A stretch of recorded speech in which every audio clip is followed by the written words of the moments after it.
Greetings everyone, this is Redberryweo here, and welcome back to another quick Civil Air Patrol video. In today's video, I am going to talk about the Wright Brothers test and preparing for it. The reason why is because I uploaded my last Wright Brothers video 4 years ago? Over 4 years ago. A lot has changed since then. So I am I am in desperate need of updating the video, and I appreciate your patience with me as I am going through my videos and I'm like, these need to be updated. So, welcome. This is September 2024. The other Wright Brothers video will now be unlisted as of posting this one. So if you are providing resources to other members to prepare, this is the one to share with people.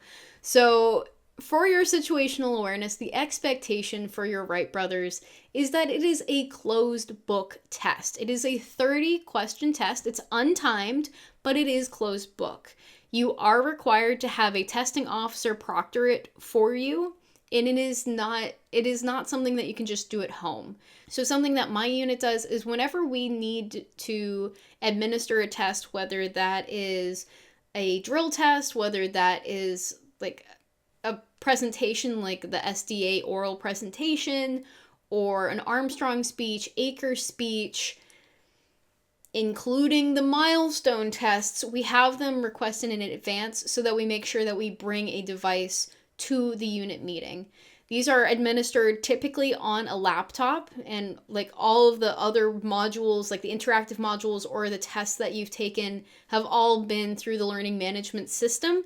So this test is also going to be through that system. If you have a testing accommodation, then it might be administered in a slightly different manner, but most cadets will be receiving this test through the learning management system, going through the same process that you normally use to get through like to your test, except it's going to prompt you to have a testing officer's CAP ID and password.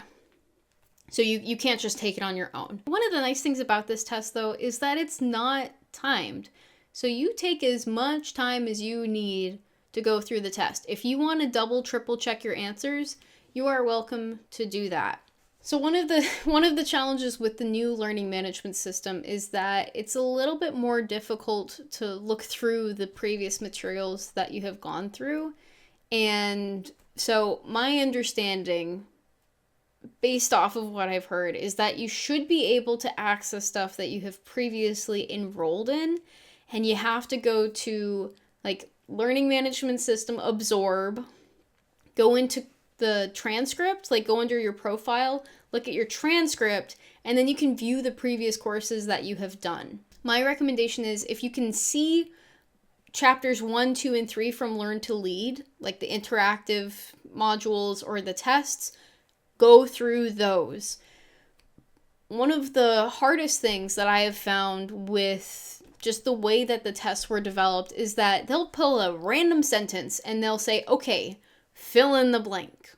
Or they will give a question, and if you don't know verbatim what something is defined as, then you may have 2 or 3 answers that sound right, but there's only one correct answer. Like, especially with the core value questions, sometimes you could say it's one core value when it's actually another one.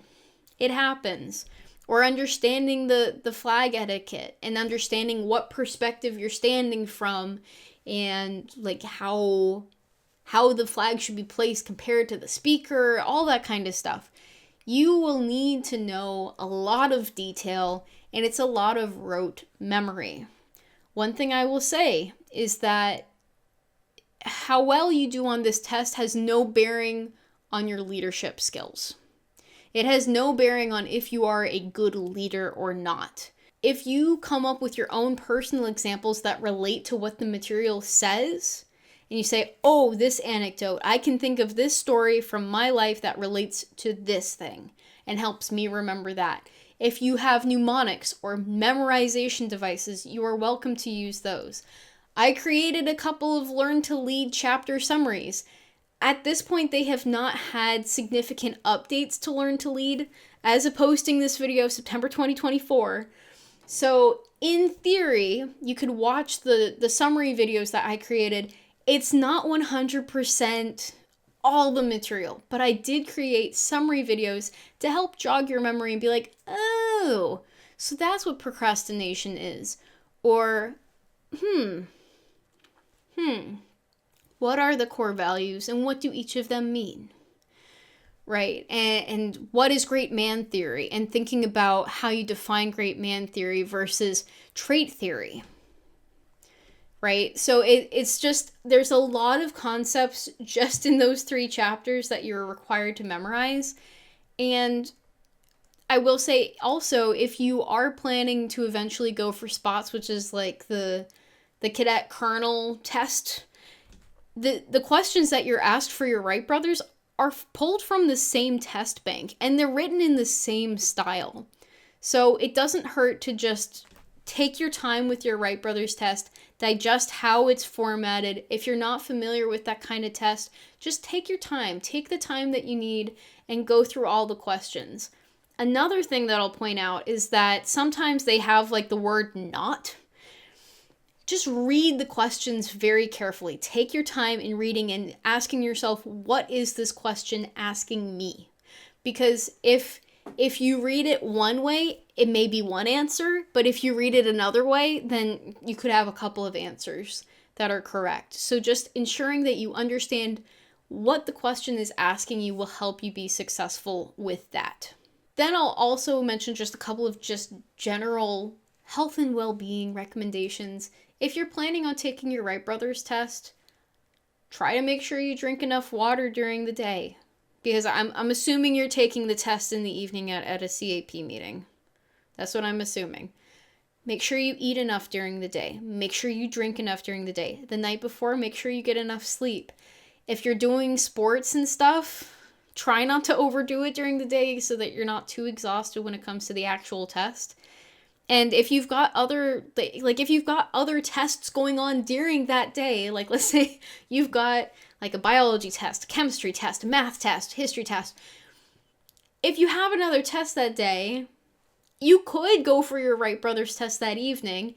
It's really up to you if you feel prepared or not. If you feel like you have the energy to try, then I just encourage you to at least try, attempt the test, take a look at it, get used to the types of questions, because sometimes cadets haven't seen that style of question before. It just really depends on what kind of academic experience they've had, and if you've taken the tests instead of just the interactive modules, then that also is a contributing factor. Like leading up to doing your Wright brothers test, like your leadership test, if you haven't done the multiple choice tests for chapters 1, 2, and 3, those are the same types of questions. It's useful to look at those styles of questions, get used to them, and then be prepared for the style that you'll see on the Wright brothers test. But that's just a couple of my recommendations in terms of going after the Wright brothers leadership test.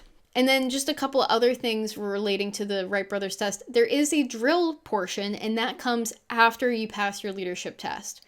The order of operations is that you pass the first 30 questions of the leadership test, and then the remaining items are your drill test, which is part of the leadership component. You pass the online portion, and then you do your drill. The drill maneuvers are available online, like you can look at the list of them, and I also plan to create a preparatory video that isn't posted as of recording this video, but it will be posted soon. And that will summarize all the expectations associated with the Wright brothers drill test. And that's in CAP pamphlet 60-34. You do need to have phase 1 feedback completed, and that's the CAP form 60-91. Now, not everyone is aware of the CAP form feedback series, and I do want to highlight that the CAP form 60-91 is not a promotion review board. Promotion review boards are not a thing in Civil Air Patrol. Essentially, you should not be asked questions from aerospace, questions from leadership, like questions about drill and ceremonies at your feedback discussion. The point is to talk about how have you learned, what are you proud of during the first phase of your cadet career. What are you looking to improve upon, and what are you going to do? How are you going to do those things? And then there's like a list of different criteria that the cadet leader who is walking through the feedback will talk you through. So what should happen for that feedback session is that whoever is receiving feedback, that's one person, the cadet who is giving feedback, so it's like a cadet supervisor, whether that's like a cadet OIC or like a flight staff member, it can be anyone as long as they have experience with the cadet who's receiving feedback, and then a senior member is required to sit in on that discussion. So the cadet supervisor prepares the form ahead of time, and then they sit down with the cadet, whether it's virtual, whether it's in person, whenever it happens, it needs to have at least those 3 people involved. So some units are not quite doing it that way, and I just wanted to emphasize that that is the expectation, and that it's not a promotion review award. It's what have you gained? What are you proud of as like a cadet airman? And what are you looking forward to as like a cadet sergeant? What are you going to do? How are you going to continue to improve and grow in the program? So just wanted to highlight that because not all units are doing that. And if you are preparing to become a cadet NCO, make sure you get feedback. Make sure you get that feedback, and then that feedback should be uploaded to your cadet record, and whoever is administering that feedback, like, they will ask for your signature afterwards. So the cadet supervisor and the cadet receiving feedback will both sign it. And there is a box on there that says like retain and grade. The CAP Form 60-90s can also be used for disciplinary measures, like progressive discipline, if necessary, and having like a paper trail if like a cadet is acting out and not acting within expectations. On average, they'll say approved to promote. So like, unless there is something really going on, just expect to go into that conversation to just feel like you are a contributing member, talk about what you have accomplished, and be prepared to receive feedback of like, what could you do a little bit differently so that you can continue to be successful in your cadet program. Then there's the Healthy Fitness Zone assessment requirement. So for the previous achievements, for achievements 1, 2, and 3, cadets just have to attempt the test, but they do not necessarily need to pass. In order to become a cadet staff sergeant, you do need to pass. So my recommendation for fitness is to work over time and build healthy habits in terms of like building up your strength, building up your endurance. Don't look at it as like a giant overwhelming challenge that is unattainable. Approach it a day at a time and try to integrate healthy habits into your regular schedule. Like, I know for me, I am not great at push-ups at all. And so what I did in order to prepare for the spots test was I was doing modified push-ups first. Like, I was using a desk and doing push-ups on that, and I would do my exercises that way. And then over time, I gradually lowered the angle so that I was doing it at like the normal on the floor, and then also understanding that I could like move my elbows in or out, so that like there are different styles of push-ups that you can use to use different muscle groups. And I found that one style I was stronger at than another, and then being able to switch between the two. But the spots test is a little bit different in terms of standards of like being able to test the push-ups and the curl-ups for the healthy fitness assessment is like a cadence. So it'll go down, up, 1, down, up, 2, or up, down, 1. So like the curl-ups is just like the sliding your fingers over the tape one, and then the push-ups is just making sure that you're hitting 90 degrees, whether you're doing it this way or this way, and then keeping your back flat and you're not touching your knees on the ground and stuff. So if you don't pass the push-ups or the sit-ups, you can at least do the sit and reach, which is like putting your legs at like the 4 shape and then like reaching, going 1, 2, 3, and then stretching out as far as you can. But you do need to pass the run, whether it's the pacer or the mile run. So if you are not a strong runner, just take it a day at a time. Try doing brisk walks if you're not at the running speed. If you're at a running speed, work from your jogging speed and gradually build over time.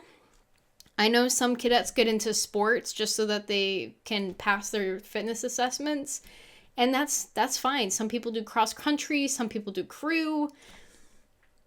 I know people who do marching band to build up their endurance.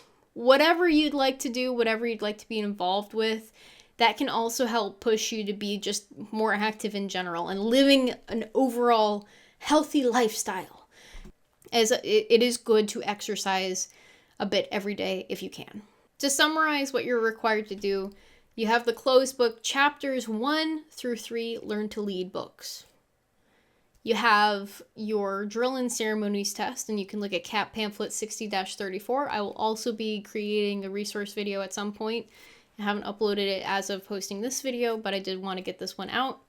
You do need to have a passing score for the Healthy Fitness Zone assessment, and you have to have a phase 1 feedback session. For all the achievements, you are required to meet leadership expectations, do the cadet oath, wear your uniform, and be an active participant. Those are like 4 requirements that we always have to check off for every achievement. But there isn't a character development requirement listed for Wright Brothers. I wish you all the best of luck if you are going to take your test. I know on my old version of the video that was posted several years ago, a lot of cadets over time have been like, hey, I'm about to take my Wright Brothers test. Thanks for the video. And I'm like, yay. But at the same time, I'm like, it really needs to be updated because so many people have been watching it. And I'm so happy and I'm so grateful that it has been useful. But I wanted to update this just so that everyone is on the same page of what the expectations are and just having it in one concise video that is published in the year of 2024. So that's going to do it. Thank you so much for watching. And that is all, folks. Until next time. Toodles.